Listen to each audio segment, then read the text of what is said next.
Student, तो आज से जो है साइंस का क्रैश कोर्स का फर्स्ट वीडियो मॉडल सेट 1 का पहला क्वेश्चन हम स्टार्ट करेंगे।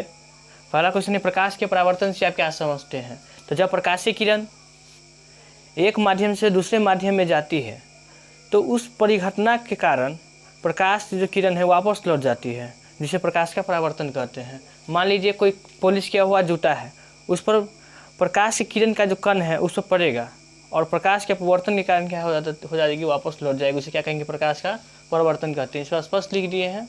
ओके, अब इसे रीड कर लीजिएगा, याद कर लीजिएगा। स्टॉप। अगला क्वेश्चन है, प्रकाश के स्रोत क्या है। वह पदार्थ जहाँ से प्रकाश उत्सर्जित होती है, जैसे कि हो गया सूर्य। सूर्य से प्रकाश का क्या होती है, उत्सर्जित होती है। जिस वहाँ पर प्रकाश की कोई कमी नहीं, वो केंद्रक ही है। यह दो प्रकार के होते हैं, प्राकृतिक स्रोत और अप्राकृतिक स्रोत। ठीक ना। तो प्रदीप्त अप्रदीप भी कहते हैं, इसे दीप्तिमान वस्तुएं और अदीप्तिमान वस्तुएं। प्रकाश के परावर्तन के कितने नियम हैं। प्रकाश के परावर्तन के 2 नियम होते हैं। आपतन कोण परावर्तन कोण के बराबर होता है और आपतित किरण, परावर्तित किरण तीनों और अभिलंब तीनों एक ही टर्म में होते हैं। यहाँ पर चित्र फिगर में समझा दिए हैं। समतल दर्पण हो गया, ये आपतित किरण है, यहाँ से अभिलंब के बिंदु से परावर्तित हो गया, ये परावर्तित किरण है, ये अभिलंब है। ओके, तो प्रतिबिंब किसे कहते हैं। तो किसी बिंदु स्रोत से प्रकाशीय किरण यदि दर्पण से परावर्तन के बाद जिस बिंदु पर मिलती है या मिलती हुई प्रतीत होगी, उसे क्या कहेंगे, प्रतिबिंब कहते हैं। प्रतिबिंब जो 2 प्रकार के होते हैं, पहला वास्तविक प्रतिबिंब और दूसरा काल्पनिक तथा आभासी।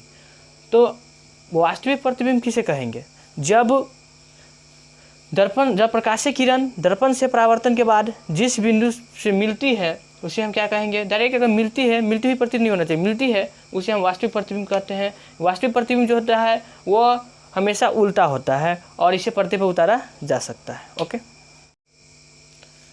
तो काल्पनिक प्रतिबिंब किसे कहते हैं। तो जब प्रकाशीय किरण दर्पण से परावर्तन के बाद मिलती हुई प्रतीत होती है उसे हम काल्पनिक प्रतिबिंब कहते हैं। काल्पनिक प्रतिबिंब जो होता है, उनके जो प्रतिबिंब होंगे हमेशा सीधे होते हैं और इससे पर्दे पर उतारा नहीं जा सकता है। अगला क्वेश्चन है, गोलीय दर्पण किसे कहते हैं। जिसका परावर्तन सतह किसी खोखले गोले का भाग होता है उसे हम गोलीय दर्पण कहते हैं। और अवतल दर्पण के कुछ प्रयोग है। ये जितना भी क्वेश्चन आपको हम मतलब बता रहे हैं वो सब एग्जाम के व्यू से भी आई है, जो 2022 के एग्जाम में पूछा जा सकता है। तो अवतल दर्पण का प्रयोग है हजामती में करते हैं, वाहनों के हेडलाइट में करते हैं, रोगी के आँख कान में करते हैं इसके, और सौर भट्टी के सूर्य से आती जो प्रकाशीय किरण जो ऊर्जा होती है उसको एकत्रित करने में करते हैं। प्रकाश के अपवर्तन से आप क्या समझते हैं। तो जब प्रकाशीय किरण एक माध्यम से दूसरे माध्यम में जाती है या जाने पर उनके जो दिशा में जो परिवर्तन होता है उस घटना को प्रकाश के अपवर्तन कहते हैं। ओके, चलिए, तो कुछ ही इसके नोट्स जो है आपको एग्जाम में ऑब्जेक्टिव में पूछा जाता है कि प्रकाश की चाल सबसे अधिक किसमें होती है। तो निर्वात में होती है। पर हवा में प्रकाश की चाल क्या होती है, तो 3 लाख किलोमीटर प्रति सेकेंड होती है। पानी में प्रकाश की चाल क्या होती है, तो 2,25,000 किलोमीटर प्रति सेकेंड होती है। और कांच में प्रकाश की चाल कितनी होती है, तो 2 लाख किलोमीटर प्रति सेकेंड होती है। सघन माध्यम किसे कहते हैं, जब प्रकाशीय किरण या जिस माध्यम में प्रकाश की चाल सबसे कम होती है उसे सघन माध्यम कहते हैं, और जिस माध्यम में प्रकाश की चाल सबसे अधिक होती है उसे विरल माध्यम कहते हैं। ओके, तो कांच का एक उत्तल लेंस और अवतल लेंस, ठीक ना, तथा एक वृत्ताकार प्लेट की पहचान आप कैसे कीजिएगा।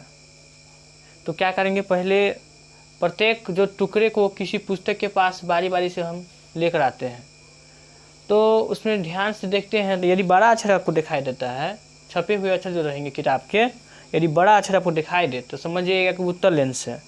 लेकिन यदि वही अक्षर आपको छोटा दिखलाने लगे तो समझिएगा कि अवतल लेंस है। अगर जीव का त्यों यानी कि वास्तविक दिखाई दे, सेम न बड़ा होगा अक्षर नहीं छोटा होता है, उस स्थिति में वह जो है आपको वृत्ताकार प्लेट का टुकड़ा हो, है ना, एक का एक टुकड़ा है। लेंस की क्षमता से आप क्या समझते हैं। लेंस की क्षमता क्या होती है, तो किसी लेंस के फोकस दूरी के व्युत्क्रम को क्या कहते हैं, लेंस की क्षमता कहते हैं। इसे पी से सूचित किया जाता है।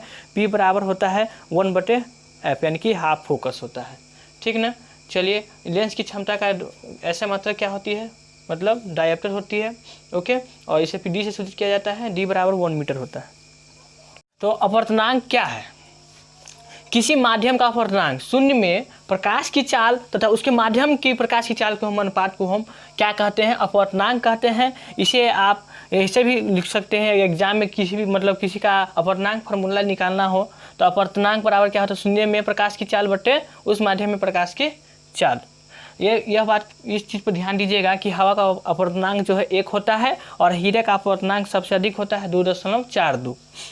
प्रकाश के अपवर्तन के कितने नियम होते हैं? 2 होते हैं। पहला नियम क्या है, आपतित किरण और अपवर्तित किरण एवं अभिलंब जो होंगे वो तीनों एक ही तल में होते हैं। दूसरा है किन्हीं 2 माध्यमों में प्रकाश की जो विशेष वर्णपट होते हैं वह आपतन कोण की ज्या अपवर्तन कोण की ज्या का मान क्या होती है, हमेशा स्थिर होती है या वह नियतांक होती है। इसे स्नेल का नियम भी कहा जाता है। इसका फॉर्मूला होता है वह नियतांक बराबर sin I बटे sin R। तो सामान्य नेत्र 25 सेंटीमीटर से निकट रखी वस्तु को स्पष्ट क्यों नहीं देख पाते हैं? तो कहने का मतलब 25 सेंटीमीटर की दूरी पर रखी वस्तुओं को अगर हम स्पष्ट रूप से, अगर आपको मालूम है यदि कोई भी वस्तु हो अगर 25 सेंटीमीटर की दूर रखा अगर रहेगा तो आपको क्लियरली आपको दिखाई देगा। कॉपी ले लीजिए, 25 सेंटीमीटर की दूरी पर रखी दिखाई देगा, लेकिन थोड़ा सा और नज़दीक आएगा तो वो धुंधला दिखाई देने लगेगा, है ना।